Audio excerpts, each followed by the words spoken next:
The surface of Andros VI was a scared, savage place, a planet where survival meant constantly fighting against the elements. Towering mountains of jagged stone spiked into a sky perpetually choked with swirling black clouds, their violent currents pushing sandstorms and volcanic ash across the barren plains. The air was thick with sulfur, and the ground trembled with the frequent quakes that split open the earth. Yet, for the Corvan, this hostile environment was home, a place where only the strong survived. Captain Reddick Tor stood at the edge of one such chasm, his armored boots sinking slightly into the ash-strewn ground. He stared out across the ruined landscape, the sound of distant thunder rumbling through the mountains. It had been like this for as long as he could remember. Constant tension, constant readiness, as though the world itself was always preparing for war. For the Corvan, it was a way of life.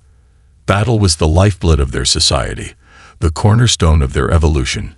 It was said that only the fiercest survived the storms, the beasts, and the constant earthquakes. That was how the Corvan had learned to survive, by fighting, adapting, and conquering whatever stood in their way. But the question that had haunted Reddick lately was one he couldn't shake. What happens when you've conquered everything? He was not alone in his thoughts. Beside him stood Kessin, his closest advisor, a younger Corvan officer with the sharp mind of a strategist. Kessin had been the first to notice the strange anomaly in the military scanners, a flicker in the depths of space, barely a blip but persistent enough to demand attention. "Captain," Kessin began, his voice low but urgent. "It's no coincidence. Something is out there." Radek nodded, glancing over at the distant horizon. "What do you mean?" "I studied the data. The signal. It's unlike anything we've ever encountered. And the pattern. It doesn't match any of our systems or communications. I believe it's not just an anomaly. It's deliberate. A signal." Radek's eyes narrowed. "You think someone is out there?" Kessin hesitated. "I can't say. But if it's deliberate, we should consider the possibility that we're not alone in this galaxy. It could be a message from another species, a warning or an invitation. Whatever it is, it's unlike anything we've ever encountered." Radek let the words linger in the heavy air. The thought of another species, other than the brutal beasts of their planet, or the few scattered outposts of rival Corvan tribes, was almost inconceivable. For centuries, the Corvan had searched the stars, but always in vain. They were alone, or so they had believed. A chill ran through him, not from the cold but from the possibility of something greater, something beyond the war that had defined them, something that might change everything. Captain Reddick Tor's heart hammered in his chest as he led his small squad to the high-tech observatory nestled deep within the Corvan military complex. The facility was built into the side of a mountain, its sleek metal surface blending with the jagged rock, a silent testament to the Corvan's military might and their survivalist spirit. Inside, the cold, sterile walls hummed with the constant hum of machinery, monitors flickering in the dim light as a team of scientists worked tirelessly. Radek had trusted Kessin's instincts enough to pursue this anomaly. The young officer's sharp mind had proven invaluable on countless missions, and this time, his gut was screaming that something monumental was on the horizon. "You're certain about this?" Radek asked Kessin as they entered the control room, the team of scientists quickly stepping aside. A senior technician, Lyra, gestured to a screen that displayed a faint, fluctuating signal pattern. "Here," Lyra said, her voice sharp with intensity. "We've been tracking it for the past 3 days. It's not just a glitch, Captain. This is something deliberate." Radek studied the screen. The signal was weak, but distinct, something human-made. The patterns didn't match anything Corvan technology had ever encountered, and the frequency seemed too consistent, too precise to be a random occurrence. Even though the signal was faint, it seemed to be aimed at them, as if calling out, waiting for a response. "We've been scanning for signs of other life for decades," Radek muttered, feeling a mixture of disbelief and excitement. All this time, we've been looking up, and this was here all along. Kessin stepped forward, his eyes fixed on the screen, his voice lower now. We're not just hearing something, Captain. It's been coming from outside the Andros system. It's as if someone has been watching us. Radek's mind raced. If this signal was genuine, it was a declaration, an invitation, a challenge, or perhaps a warning. He had to know more. Prepare a team.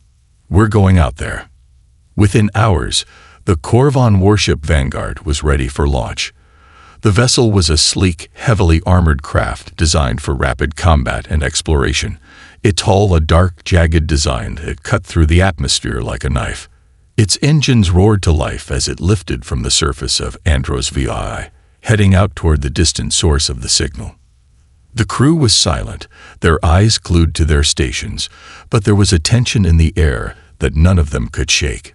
Radek stood at the helm, watching as the stars began to stretch and shift around them, the darkness of space enveloping them like a living thing.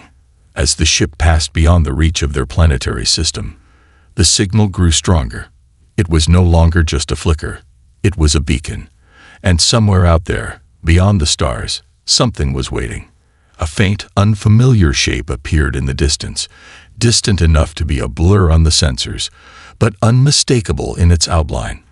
It was a ship, a vessel, but not a Korvan ship, not even close. The Vanguard shuddered as it approached the unknown ship, its engines humming with restrained power. Radek stood at the front of the command deck, his eyes fixed on the viewports, watching the unfamiliar vessel grow larger with each passing second. It was unlike anything the Korvan had ever seen, sleek, elegant, and somehow alien even in its design. There were no sharp edges, no jagged protrusions, only smooth curves and a surface that seemed to absorb light, giving it an eerie, almost ethereal appearance. "Prepare for boarding," Radek commanded, his voice steady but his pulse quickening. "Keep a tight formation. We don't know what we're walking into." The ship was still, drifting in the cold vacuum of space like a ghost. Its hull was pitted with signs of age, but it was intact, perfectly preserved, as if time had simply stopped for it. It didn't have the brutal marks of battle that one might expect from a ship of any kind. There were no scorch marks, no dents from impact. In fact, it appeared untouched, as if whoever had built it had disappeared without a trace. The Vanguard docked with the mysterious vessel's airlock, and Radek motioned for his team to gather their equipment. Kessin was at his side, eyes scanning the ship's exterior for any signs of danger, but the ship's silence was unnerving. There was no defensive response, no energy signatures, nothing. It was as if the ship had been abandoned long ago. Yet the signal had come from it. They suited up in their heavy combat exoskeletons and stepped into the airlock, the hiss of pressure sealing the door behind them. The moment the doors opened, they were greeted by a sudden, disorienting quiet, a silence so profound that it felt oppressive. Radek's boots clanged against the metallic floor, the only sound in the vast, empty corridor they found themselves in. The ship's interior was even stranger than its exterior. Its walls were smooth, metallic, yet strangely organic in their shape, as if the structure had grown naturally rather than being constructed. Panels of soft blue light pulsed gently overhead, casting an eerie glow on the otherwise dark interior. No crew, no signs of life, just the faint hum of unseen machinery, working without a crew to manage it. The team moved cautiously, weapons raised, every step echoing through the vast, empty halls. It was clear the ship was built for long-term travel, designed to carry its occupants across vast distances, but there was no indication of where the crew had gone or why they had left. After several minutes of tense exploration, Kessin stopped in front of a large terminal embedded in the wall, its screen flickering with activity. He knelt beside it, pressing his gloved hand against the interface. The terminal hummed to life with a soft chirp, a series of symbols flashing across the screen. They were not Korvan script, not even any language the team recognized. But then one symbol caught Radek's eye, A single word that stood out above the rest, glowing faintly. Human. The implications hit like a thunderclap. Human. Radek murmured, his voice low. His mind raced. The legends of these creatures, these humans, had always been considered myths among the Korvan, a faint rumor passed down through the generations. They were supposed to be weak, insignificant, nothing more than stories. But here they were, undeniable, in this vessel. A chill ran down Radek's spine. Whatever was happening here, the Korvan had just stumbled into something much larger than they could have ever imagined. The weight of the discovery hung heavy in the air as Radek Tor stood before the flickering terminal, the word human glowing eerily in front of him. His thoughts raced as the implications settled in. The Korvan had long believed themselves to be the apex predators in the galaxy, undisputed and alone. Now the evidence was undeniable. Humanity had once existed, and perhaps still did, scattered across the stars. But why had they vanished? What happened to them? Kessin stepped closer, his eyes narrow with thought. The signal. It's them. The ship's logs. It confirms it. Radek nodded, though the sense of awe had already started to transform into something more unsettling. We need to see more. Open it up. Kessin quickly worked at the terminal, typing in a series of commands, trying to decipher the encrypted files that had been locked for centuries. As the screen blinked and shifted through layers of code, it revealed a set of faintly glowing images, recordings of humans, their faces pale and their bodies small compared to the Korvan. The images showed them working together in small, efficient teams, constructing vast cityscapes, operating advanced technology that looked crude by Korvan standards, but still formidable. The last video was a recording of a human woman in a command center. She spoke with urgency, her voice shaky but determined. We have to leave. The fleet is scattering. We need to make contact with the others. There are still a few colonies out there, but we can't be the last ones. The recording cut abruptly, and a new image flashed onto the screen. Coordinates to a far-off star system, labeled only with a simple word, colony. Radek felt his throat tighten. What does this mean, Kessin? Are they dead? Why would they leave such a message? We don't know, Kessin replied quietly, staring at the screen, his voice thick with the weight of the unknown. But the signal, it's still active. Whatever happened to them, they didn't all perish. This is proof that humanity didn't just vanish. They scattered. And they left messages behind, for someone to find. Radek paced, absorbing the magnitude of it all. The Korvan had been alone, or so they thought. But now, there was something else. Someone else. What had once seemed like a myth, the humans, was now a reality. And the fact that they had left a trail behind them suggested that they hadn't disappeared by accident. No, this was a deliberate act of survival. It was as if they had expected someone to come looking for them. But why? Why had the humans gone into hiding? Do you think they knew? Radek asked, more to himself than to anyone in particular. Do you think they knew we would come across their trail? Before Kessin could respond, the ship jolted, and an alarm blared throughout the vessel. Radek's heart skipped a beat as the lights flickered.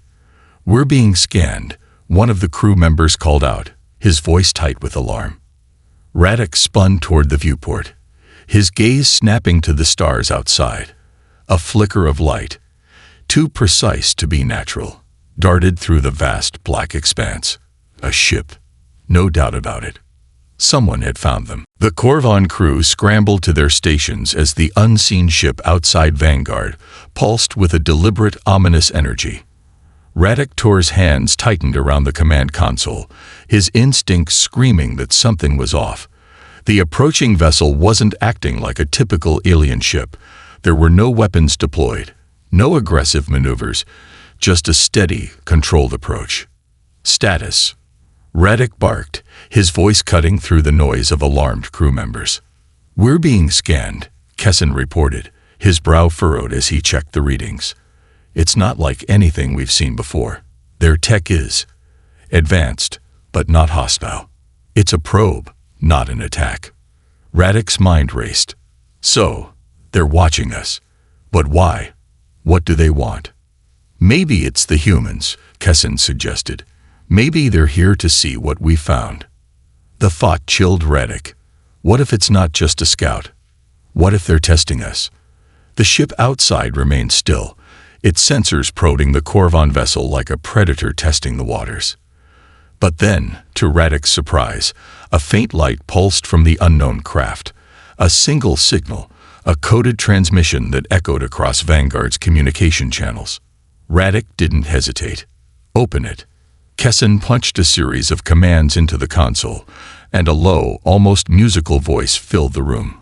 A language unfamiliar, alien in its cadence, but strangely human. I am Admiral Emily Rhodes of the Human Galactic Navy. If you are receiving this transmission, then you have found us. The word struck Radek like a thunderclap. Human. He had thought he would find something ancient, perhaps a forgotten relic, but not this. Not an active transmission, not an invitation. The voice continued, calm and composed despite the inherent tension in the message. We were once your neighbors in the stars, Corvan. We shared a portion of the galaxy that we never met. But that was long ago. I come now with an offer. An alliance. A sharing of knowledge. The galaxy is vast, and it is no longer safe to travel alone. Radek's hand hovered over the comms. His heart hammered in his chest. This is impossible, he muttered. Are we truly hearing this? Are they really reaching out to us? Kessin shook his head in disbelief. We've been isolated for so long. No one has ever made contact. No one, except for them. Radek's mind struggled to process the offer. The Corvan had always lived in a universe of isolation and battle. They knew no other way. The idea of an alliance, of sharing knowledge with a species so different, so weak by their standards, felt wrong. He gritted his teeth. Prepare a response. Tell them we need more time. We need to think. As the crew worked quickly to set up a secure transmission back to the human ship, Radek turned to Kessin, his face hardening. Do you think they can be trusted? Radek asked. Kessin's eyes met his. I don't know, but we can't afford to ignore them. They may know something we don't. Radek nodded slowly. No, we don't ignore them. We learn from them. If they're offering knowledge, then we take it. But we have to be smart. We can't just assume they're allies. They might be testing us, seeing if we're worthy. Or worse, seeing if we can be conquered. Kessin grimaced. Or they could be trying to manipulate us. These humans may be more cunning than they seem. Radek's mind was in turmoil, but one thing was clear. Whatever was happening here, it was only the beginning. The Corvan had never faced anything like this. An unknown species, offering peace, offering knowledge, and yet, holding back, testing, waiting for the right move. As the transmission to Admiral Rhodes began, Radek steeled himself. If the Corvan were to thrive in this new galaxy, they had to be sharp. This first encounter would shape everything. The room aboard Vanguard hummed with a tense silence as Radek Tor stared at the shimmering image of Admiral Emily Rhodes on the holoscreen. Her image was clear, sharp, composed, with the unmistakable authority of someone who had commanded fleets for decades. She stood against a backdrop of stars, her uniform crisp, her expression unreadable. I am Admiral Emily Rhodes of the Human Galactic Navy, she repeated, her voice calm but firm. I'm glad we could finally make contact. It's been a long time coming. You've uncovered what we've left behind. And now, we have a choice to make. We can either destroy each other, or we can build something greater. Radek's eyes flickered to Kessin, standing beside him, his expression a mixture of curiosity and suspicion. The Corvan had always been a warrior race, never ones to trust easily, especially not after so many centuries of isolation. But the words of the human admiral had opened a new path, one Radek wasn't sure they were ready to walk. We've never been in a position to form alliances, Radek finally spoke, his voice steady but laced with caution. "The Corvan trust only in strength, Admiral, and you're asking us to put that trust in you." Emily Rhodes' face softened ever so slightly, but her eyes remained sharp. "I'm not asking you to trust me," she said. "I'm asking you to trust that we both have something to gain. Humanity has faced extinction before, and we've adapted. We've learned from our mistakes. We've survived. And we know that if we're going to survive this galaxy, we can't do it alone. Neither can you." Radek clenched his fists at his sides. "Survival has been the only thing we've known. My people are warriors, fighters. We don't rely on others. We don't form alliances." "I know," Rhodes replied, her tone soft, but resolute. "And that's why we need to talk. Because you've been isolated for too long. There's a whole galaxy out there, one filled with dangers you can't even imagine. The same ones that nearly wiped out humanity. The same ones that we're still fighting. Alone, you won't survive. But together, we stand a chance." Radek's mind was torn. Everything about this felt wrong. The Corvan had always taken what they wanted by force. An alliance wasn't something they did. But then, the idea of facing a galaxy teeming with threats alone was equally terrifying. The humans had survived their own wars, their own near destruction. They were offering knowledge, technology, and perhaps a chance to push forward as a dominant force in the galaxy once more. "You speak of threats. Tell me," Radek asked, his voice growing more measured. "What is it that you are truly offering, Admiral? And what is it that you need from us?" Rhodes' gaze sharpened. "We need resources, knowledge, and we need warriors. The same warriors who fought and survived against impossible odds. Your kind. The Corvan may be brutal, but we've seen your strength. That's what we need." A beat of silence passed. Radek knew this was a delicate negotiation. Everything he'd been taught about his people's survival had been built on the notion that trust was a weakness. But he also knew that survival sometimes meant adapting, something he had seen time and again, not just in battle, but in the very way his people had learned to conquer Andros VI's brutal environment. "So you want us to fight for you," Radek said, narrowing his eyes. "Against what?" "Against what we call the relic fleets," Rhodes replied. "A powerful force that has been picking off smaller, isolated colonies in the galaxy. We have no idea where they came from, but they are a threat to every living thing out here. Humanity has fought them for centuries. We can't do it alone anymore." The name sent a chill through Radek's spine. "And you think the Corvan can stop them?" Rhodes' gaze was unwavering. "I think you're the only ones who have a chance." Radek's mind was racing. The name Relic Fleets echoed ominously in the quiet of the command deck. What could possibly threaten a race like humanity, who had survived their own apocalypse? And why would they come to the Corvan for help?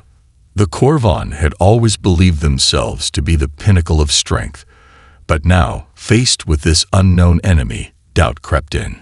Could they truly be as unstoppable as they had always thought? The silence stretched between Radek and Admiral Rhodes as he processed her words. She had made her case. Humanity had been fighting an enemy for centuries that no one fully understood. She was asking for their help, and in return, she was offering not just an alliance, but survival in a galaxy that had grown increasingly hostile. Finally, Radek spoke, his voice cold and deliberate. "And if we refuse?" Rhodes' expression darkened, but only briefly. "Then you will face the relic fleets alone. And you will lose, just as we nearly did. The choice is yours, Captain. But make no mistake, we are not asking for charity. We're offering a partnership. We share what we know, you share what you know, and together we fight." Radek's fists clenched at his sides. The Corvan had always fought alone, had always trusted in their strength and tenacity. But here was an enemy, a threat that even they could not face alone. If the relic fleets were as formidable as Rhodes made them sound, then perhaps it wasn't the time to hold on to old ideals. Adapt or die. That was what the Corvan had learned on Andros VI. But could they truly trust the humans? Could they work with a species that, in their eyes, had always been weak? "Your offer is tempting," Radek said, his voice low, though a storm of thoughts churned inside. "But you must understand, Admiral, trust is earned. Your people have been gone for centuries, and we have not forgotten the stories, the myths, the weakness of humanity." Rhodes' eyes didn't waver. "I understand. But if you look at us now, I think you'll see something different. We're not the same people you heard about in the old stories. We've changed. We've learned to fight with more than just our fists." She paused, her gaze sharpening. "You want to know why we're asking for your help?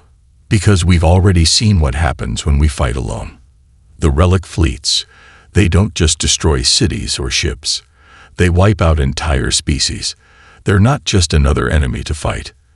They're a force that can erase a civilization. I know that's hard to believe, Captain, but we need you. If the Corvon stand with us, we stand a chance. If not, we die. All of us." A cold shiver ran down Radek's spine at the weight of her words. He had always believed that Deathworlders like the Corvon were born to fight, to survive. But this was different. This wasn't just a battle for territory or dominance. This was a fight for survival, an existential struggle against an enemy that had wiped out civilizations before, a force that didn't care about strength or honor, but only about erasing those who stood in its way. Radek took a deep breath, his eyes never leaving Rhodes' steady gaze. "I'll need time to consult with my council," he said finally, his voice colder than he intended. "The Corvon don't make decisions lightly. And this is a decision that will change everything." Rhodes nodded, understanding the gravity of the moment. "Take all the time you need, Captain. But remember, every day we wait, the relic fleets move closer." The screen flickered out, leaving the Corvon crew in a silence filled with tension and uncertainty. Radek turned to Kessin, whose face reflected the same deep unease he felt.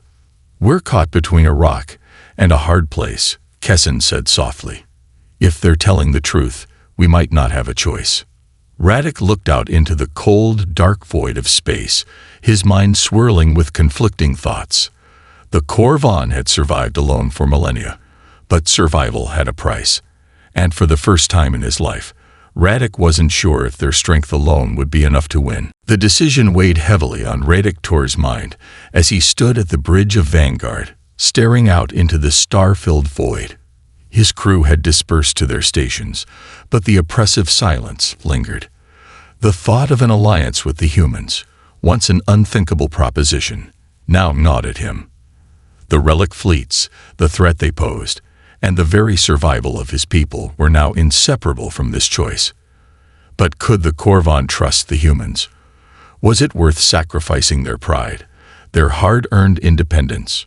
"You know what needs to be done," Kessin said, breaking the stillness. His voice was low, almost apologetic, but firm. He stood beside Radek, his face reflecting the same uncertainty that gripped his commander. Radek turned to face him, his gaze hard. "I know, but that doesn't mean I'm ready for it. The Corvon have never." He stopped himself, the words heavy with years of tradition. "We've never bent the knee to anyone. Not to the Frack, not to the Riverians, not to anyone. And now we're supposed to join forces with humans. With a species we've always seen as weaker. It doesn't sit right." Kessin gave a short, bitter laugh. "The relic fleets won't care about our pride, Radek. They won't care about our strength. They'll burn us down just like they've done to everyone else. We have to adapt, or we'll be erased. You know this." Radek clenched his jaw, staring into the cold emptiness of space. Kessin was right. The Corvon could no longer afford the luxury of arrogance. The galaxy was changing, and if they didn't change with it, they would be left behind. The relic fleets were real. The devastation they had wrought on other civilizations was beyond anything Radek had seen, or even imagined. "Perhaps we've been wrong all this time," Radek muttered, his voice barely audible. Perhaps survival isn't about strength alone. Perhaps it's about more than that. Kessin stepped closer, his expression hardening with resolve. Survival is about strength, Radek. But it's also about choosing the right allies. The humans may be weaker, but they're not stupid. They've survived this long. If they say the relic fleets are a threat, then we have to believe them. And we need them. They need us too. You saw the offer. An alliance. Knowledge. Resources. Warriors. We fight together, or we die alone. Radek turned toward the command console, his fingers hovering over the comms panel. His mind was clear now, the weight of indecision lifting as he realized that the Korvan's future depended on this moment. The path ahead was uncertain, but there was no turning back. Send the response, Radek ordered. His voice was calm, but there was a new edge to it. Tell Admiral Rhodes we accept the alliance. Tell her we'll stand with humanity against the relic fleets. The command officer at the console quickly input the message, and within moments, the transmission was sent. Radek watched the screen as the words flashed across the display. Korvan accept the offer. Together, we fight. For a moment, there was no sound, no response. Then, as if the weight of the decision had finally reached the other side of the galaxy, the comms panel hummed to life with a quiet, relieved voice. Admiral Rhodes, receiving your message. We stand together, Captain Tor. Together, we fight. Radek's shoulders sagged with the release of a breath he hadn't realized he'd been holding. The decision had been made. The Korvan had entered a new chapter, one that would see them fighting beside the humans, not just for survival, but for the future of their people. They had forged an alliance, one that would test them in ways they couldn't yet understand. And somewhere in the depths of space, the relic fleets were drawing closer. The fight had just begun.